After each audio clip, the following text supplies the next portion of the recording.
Welcome back to Just Scribble. A while back, I ordered one of Papertess's B6 yearly notebooks for 2023.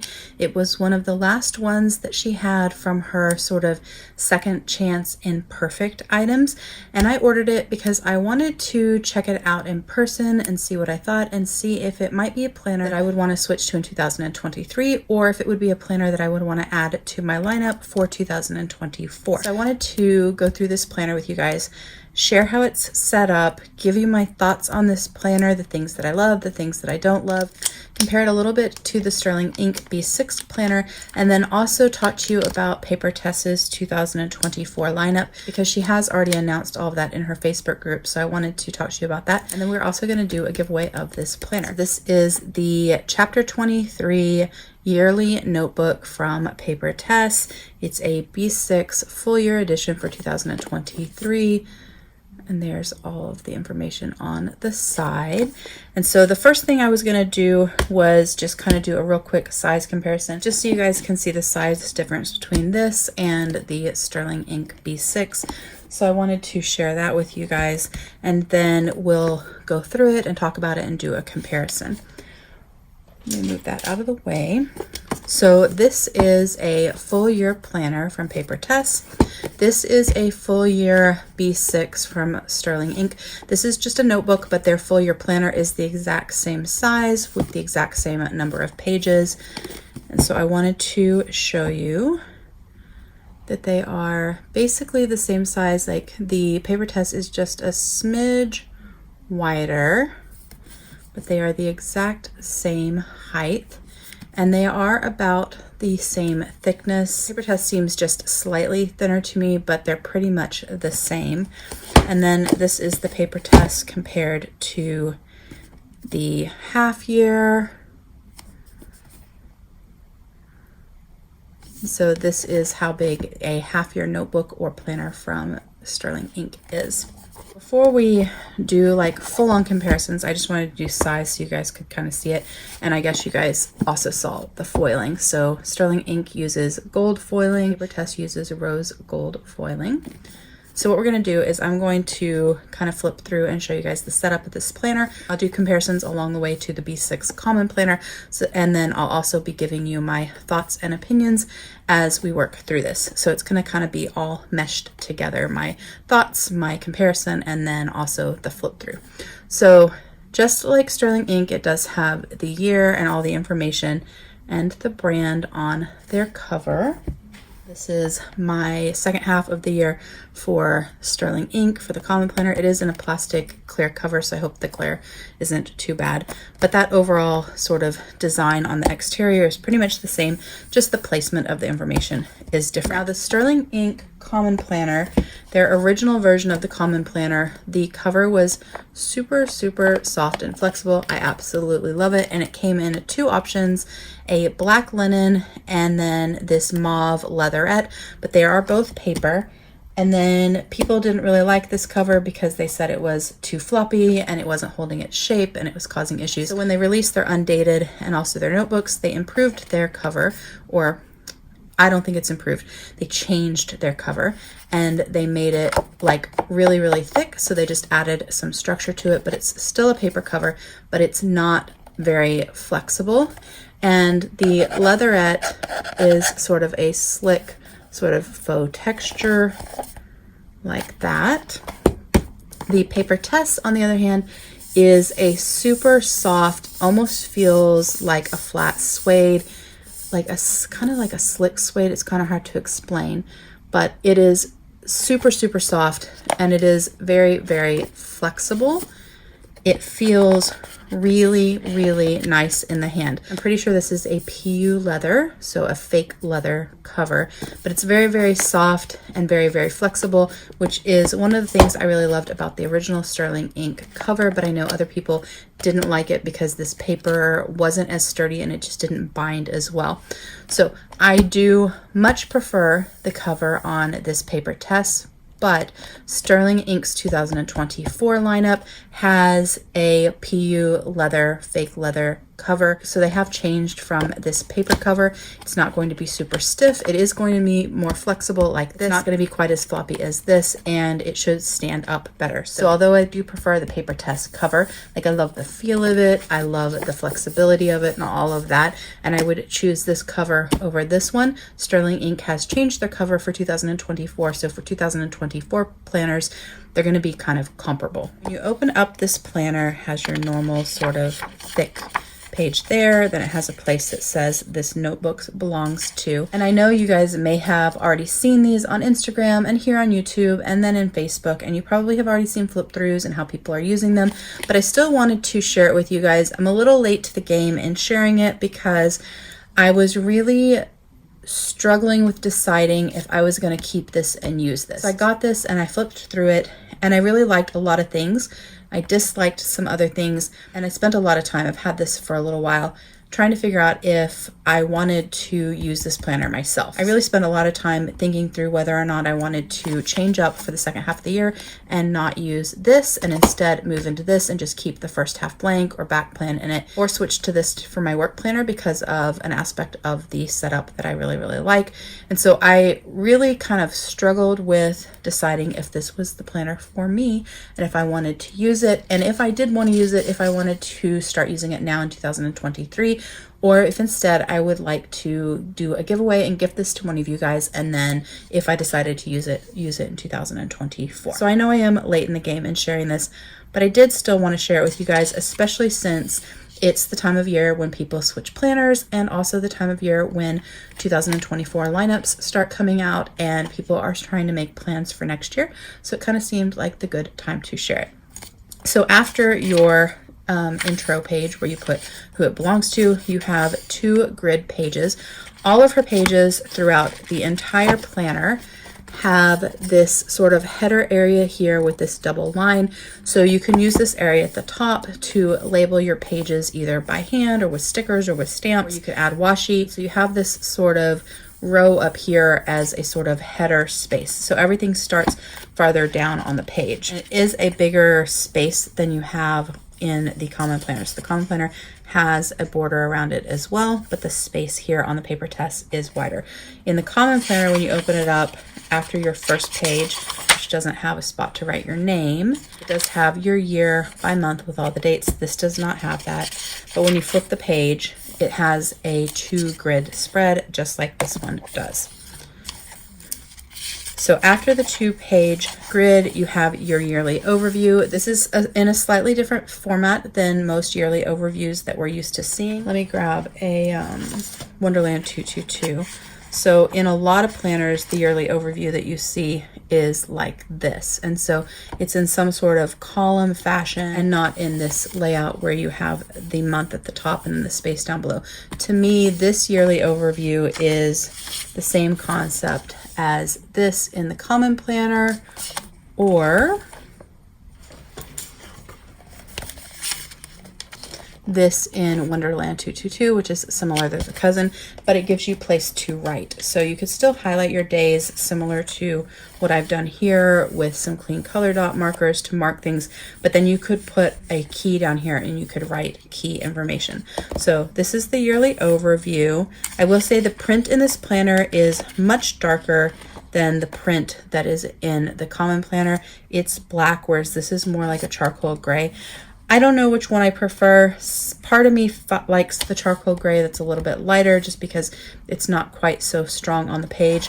But in the blank page, I think that the black print is really, really pretty. But I think with writing on it, I actually prefer a little bit more of a subtle color. So the yearly overview has your full year. So 3 months, 3 months, 3 months, 3 months. And then you go into sort of quarterly planning pages. So this is more like what you see in your Hobonichi Cousin, where you can use this to track your habits or something like that. Sterling Ink also has the same thing. But before that, they have a goals section. So in the Sterling Ink, you have a goal breakdown page. And then after that, you go into your quarterly. So in the Sterling Ink, your quarterly is a quarter on 2 pages. You have the columns on this side, and then you have the months horizontally on this side. Whereas in the Papertess, it's just the columns, similar to what we've seen in a lot of planners. and it's set up kind of in the same way. So you still have your days of the week, you still have your dates, you still have the box up here that you could use to write in or to make column headers, and you have 3 months per page. So your quarters in Papertess take 4 pages, where your quarters in Sterling Ink, if you had the full year book, would take 8 pages because it's 2 pages per quarter. So after the quarterly pages, then you have another plain grid page that you can use for whatever you want, and then you go into your monthly spreads. So after the quarterly pages in the Common Planner, you go straight into monthly spreads. This is one of the areas where I much prefer the Common Planner to Papertess. So in both planners, it is a Monday start, which I love and appreciate, and both are dated, which I love, but I don't like how small and squished the monthly planner in the Papertess is. When I'm planning in my Common Planner, my monthly gets quite full. I should have probably pulled it so I could show you guys, but I'll insert a picture here so you guys can check it out. But my months get quite full. This is not enough space for me to write. These boxes are quite small, and if I put them up next to each other, you can see just how much bigger the boxes on the Common Planner are. And with the Common Planner, I still have a row down here and a column here where I can add information or decor or set my goals or trackers or what have you. So I still have that space in the Common Planner, but in the Papertess, I have a lot of it. So I have the column here, I have a much larger row here, and then I have this giant column over here. Depending on what you use this planner for, that might work for you. And if you're not a person that relies heavily on your monthlies for functional, and instead you use it for memory keeping or a word a day or a sticker a day or mood tracking or weather or some of the other things you can use a monthly for, which I can do a video on that if you guys want. Just let me know and I will do a video on all of my ideas on how you can use a monthly.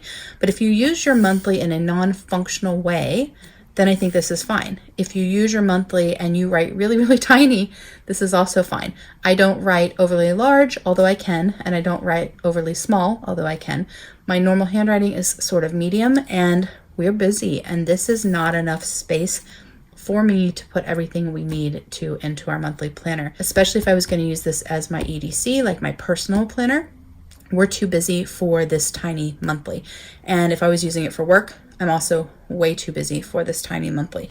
So one drawback to this planner, and one of the reasons I decided that I'm not going to try it for 2023 and I am actually going to give it away so one of you can try it and see if it's a good fit for you, is because I just don't think I can make this monthly work. If she made the monthly bigger, then that really would have flipped the scale a little bit and pushed me to try this planner. So this is December, so it's the previous month, not really the month that this starts in because this is a 2023 planner. Between December and January, you have this grid page, and then you go into January, and then this is your actual planner for the year. So you have January, same thing, the month is too small. Then you have 2 grid pages. I actually do like this. I like having this extra grid page after your monthly for a couple of reasons. If you are a person that tracks a few different things in monthlies and you wanted one monthly that was for memory a day and one monthly that was for all of your function, it would give you the ability to draw in a second monthly if you needed one. Or if you plan on YouTube and you like to keep your YouTube information in your personal planner, but you wanted to keep your monthly separate, you could have a separate monthly in here. You could also use these pages for goals for the month. You could use it for your master to-do list for the month. You could use it to memory keep and put photos at the end of the month of things that happen during the month. There's lots of things you could do. So I like this blank page in between, so you could add more function to this planner if you wanted to. And then you flip the page and you go into the weeklies. That is the other thing that I love about this planner. The Papertess planner is bundled, so your months and your weeks and your days are together, which is my preferred planner layout, and very few planners actually do that. Some, like Wonderland 222, they bundle your month and your weeks, but your days or note pages are at the end. Sterling Ink puts all your months, then all of your weeks, and then your dailies or notes at the end. The Cousin, all your months, then all your weeks, and then all your days or notes at the end. I prefer everything bundled. At a minimum, I want my months and my weeks bundled because especially in my personal planner, that's where I spend the majority of my time, and I have no need to flip back and forth between a whole bunch of pages. I can just stay in that like 10-page range of the month. But in my ideal situation, I would like my months, weeks, and days all combined, which is what she has. So that is one of the things that I really love about this planner. So she does have your monthly, and then it goes straight into your weeklies. It's a horizontal weekly with a grid section over here, so you can use this similar to how you would use a Hobonichi Weeks. Like this would be your left page of the Hobonichi Weeks, and this would be your right page of the Hobonichi Weeks. You could use this for all of your events and appointments. You could use this for your to-do list and your tracker for the week, whatever you wanted. And then after that, you have 7 grid pages. So if you were using these for dailies, you'd have your weekly overview, your like to-do list and trackers, whatever you wanted here, even just decor. And then you would have Monday, Tuesday, Wednesday, Thursday, Friday, Saturday, Sunday. So you could have daily pages for every day of the week, plus your weekly overview, all right behind your monthly, and then you go into the next week. I really, really like this. One thing that I was a little bit unsure about though for using it, in addition to the fact that the monthly is just too small for me, is I didn't know if I would be bothered that I didn't have a vertical weekly or an option to do a vertical weekly in order to plan. So although I can plan in this horizontal sort of Hobonichi Weeks style, and it does work, I have really been enjoying my vertical weekly spreads. And in the common planner, when you get to your weeklies, which are after all of your monthlies, you do have a vertical weekly. But one of the things that I love about the common planner is that everything is so light and so like non-obtrusive. You can easily change this. So if you saw my last plan with me, I actually did this sort of version of a spread in my week. I drew different lines and I covered up these and I made a different spread. And so if my mood strikes and I don't want a vertical spread, this is very easy to change and to customize. Or if I get bored, or if we're in a different season of life, like right now, it's summer, my kiddo's out of school, so our schedule is slightly different. I don't have to use my vertical time blocking. Instead, I can use a quadrant or a horizontal or whatever it is that I want. And so it's really easy to modify these weekly spreads into something else, but I can always go back to the vertical that I really have grown to love. But in this, I can't do that. It would be really hard to change this up into a vertical, partly because the print is really, really dark and partly just because of the layout. But I do love the idea of having the dailies with the weeklies. And so one thing I did think about was just not having verticals and doing a timeline here. And so my vertical timeline blocking would be on the daily pages, and I would have this little overview here.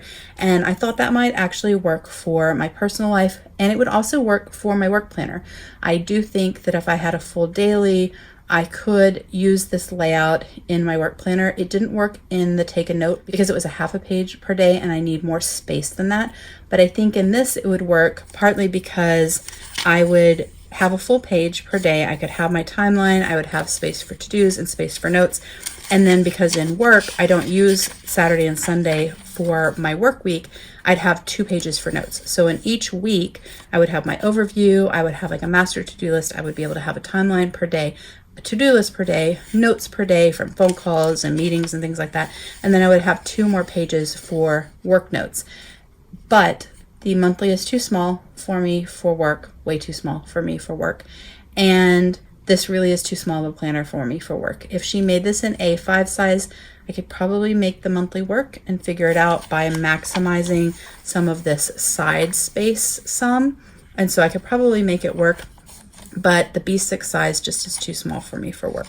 So it won't work for me for work. But you go through all of your weeks of the month, and then after that you go into your next month, which then has 2 blank grid pages that you can use, and then it goes straight into your weeklies and your dailies and your next month.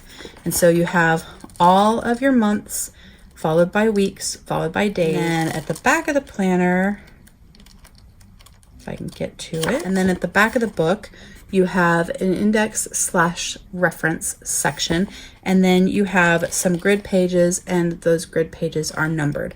You only get 27 of those pages. Now, in my personal planner, that would actually be okay, because since all the dailies are embedded in here, I think I could make 27 pages work for me for collections and reference that I keep in my planner. A lot of what I use the back for is a mixture of dailies and those collections and references. And so I think it would work. And if for some reason I ran out of space, I could add a quarterly from Wonderland 222. So page wise, like the number of pages, it would work. The layout, I could make it work. It'd be like a shift, but my planning really wouldn't change. I plan the same way pretty much no matter which layout it is. I have the same sort of overall planning setup. And so I think I could make it work. Really for me, the thing that made me decide that I didn't want to try this for my personal planner was the monthlies were just way too small. And it's also a full year book. And I really like a half year planner because I carry this with me all the time, and it just gets really big and chunky. Now I can make it work. I did use, where is it? I did use a full year, which is even bigger, Wonderland 222 last year as my everyday carry, but I didn't start it until May, so it would have been quite a bit bigger if I had used it the whole year. And it didn't have pages for every day of the year for dailies, and so it would be quite a bit bigger than this, and it would be kind of chunky to carry around all the time. And so I really do like having a half year book. I really, really do enjoy that, although I'm not, like, it's not a deal breaker. I don't have to have a half year book. It is just something that I enjoy. So really for me, the reason that I decided not to use this as my personal planner and switch into it and try it, the majority of it really has to do with that monthly spread. That's really what it came down to. The monthly is just too small and cramped for me. There's just not enough space. I think there's enough space on the page. It could have been made bigger, and it would have worked really well for me if it had been made bigger. So that's really the main reason why I didn't switch. And I really am loving this planner, but I really liked the cover of this. I really love the feel of this. I love rose gold, so the edging was beautiful. The paper is nice, and I do love a bundled months, weeks, and days. So I really did honestly struggle with this decision, which is why it's taken me so long to put this video up, because I really couldn't decide. Like, I really do like this planner, but it was a matter of whether or not I would be okay with a full year book because everything was bundled. Would that sway me to this planner? And generally the answer is yes. Having it all bundled makes this the clear winner to me over this. I could get over the vertical piece because there's a way for me to do that in here. I could do that here on the dailies, and I could really make that work. I love B6 size. It's super portable. I love the feel and like the softness, just like I love it on this, which is why I'm glad that the Sterling Ink is making that change for 2024 to improve their covers and their binding and still give me that flexibility that I really love. But really, the monthlies just don't work, which makes me sad because I think this could be really a great planner for me. This could be like my perfect planner, I think. It's hard to know until you get in it, right? And you start using it and you try it. But I really do think that this could be my perfect planner if the monthlies were bigger. So if she made the monthlies bigger, then my planner lineup for 2024 would probably be very, very different. And then I do think this would be the perfect work planner. I think it is an awesome planner for work because it is bundled, so you get to focus just in the months, weeks, and days that you're in. There's a lot of space in the daily / notes pages that are within the weeks to make notes and trackers and all of the things. But for me, B6 is just too small for work. A5 is really the smallest I can go for work. I just have too much going on and too much that I have to write down. And so if this came in A5 size, I'd probably use this for work, but it doesn't, and it's not going to in 2024. So very sad. Now, I may change my mind on the monthlies and I may buy one for 2024 and try it and see what happens. And maybe in the 2024, the monthly will be bigger. I don't know that because that information hasn't been released. But I did want to tell you about her lineup for 2024 because I do think this is a great planner, and I do think that Teresa made some beautiful planners for 2023, and she also has some standards and some undateds and some other things, and also notebooks, because I do think it's a great planner shop. I do buy printables from her printable planner shop, so I really like what the thoughts that she puts into her planners and her designs, and so I really like it. So for 2024, she is going to have this same yearly notebook. Once again, it is still going to be one book. It is 520 pages and it is dated. She's also going to have her weekly notebook. If you haven't checked that out, I'll put a picture here so you can kind of see the layout. The weekly notebook is 380 pages and it's going to be offered in dated and undated options, which I think is awesome. And then she's going to have her standard TN yearly planner day free, which is also dated. And so it has the same monthly and weekly layout as her undated yearly TN that she launched this year, shortly ago. But it's going to have only 100 note pages in the back instead of 370 note pages in the back. So instead of being 520 pages long, it's only going to be 250 pages. I know some people are a little bit disappointed about that. They liked all of the note pages, but she made that change. So she's going to have a B6 yearly, just like this. I mean, she may make tweaks inside to the guts, like the sizing and stuff, but I don't think so. But she might. But she's going to have a B6 dated. It's 520 pages. She's going to have a weekly notebook, just like her weekly she launched for 2023. It will be dated and undated, so two options. And then she'll have her standard TN yearly planner, which is going to be 250 pages. All of these are going to be ready to ship in stock items. She's not doing a pre-order this year, and they will be ready for purchase by the end of September or early October if everything goes according to plan. She does know that everybody wanted some more sizes and some more options. She just can't do it at this time, so she's only got those three sizes: B6, standard TN, and the weekly in those specific layouts. So I'll put all that information in the description box down below so that you have it in case you wanted to pick one up. And then definitely follow her on Facebook and Instagram and all of the things so you don't miss out when they launch, and you can see the flip throughs and all of that. And then she has notebooks, but these are her 2024 planners, the ones that I just announced. So now, after all of that, I wanted to give away this planner. So I am going to be giving away this planner. It has not been used. The only thing that's been done is me opening it and flipping through it. I haven't written in it or anything like that. It is, like I said, one of her sort of second chance notebooks where everything may not be 100% perfect. I'm assuming most of that may have to do with gilding or something like that, but I haven't found anything in this planner that is imperfect. So I don't really know what made this one a sort of second chance, but I was glad that she had them because I was able to snag one of the last ones.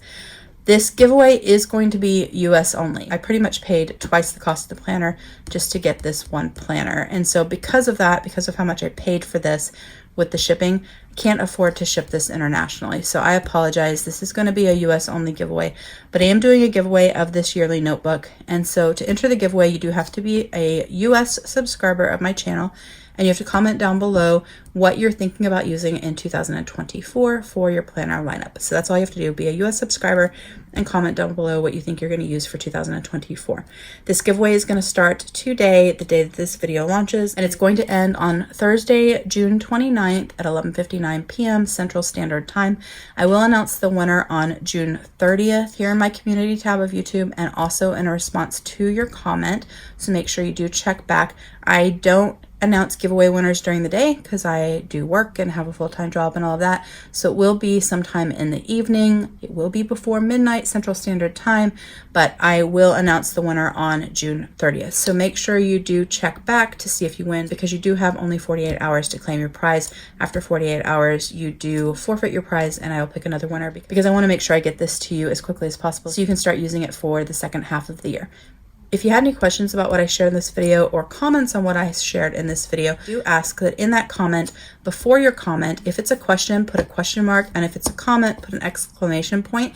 That way I can differentiate the comments and questions from the giveaway entries. So if you could do that, I would appreciate it. So if you have a comment, put an exclamation point and give me a comment. If you have a question, put a question mark and put a question. If you're entering the giveaway, just respond with what you're planning to use for 2024. It's just going to make it easier for me to sort the comments to do the random drawing for the giveaway. All of the details of the giveaway will be down in the description box, so make sure you read through that thoroughly. Like I said, I will also put the pre-order information, and I will put the stats around this planner down there so you can check that out as well. And I will put links to Papertess's website, her Etsy shop for printables, and also her Instagram. I hope you guys enjoyed this video. If you did, please give me a thumbs up. I'd really appreciate it. It does help my channel grow. Make sure that you're subscribed so that you can be entered into the giveaway and so you don't miss future videos. And don't forget to just scribble.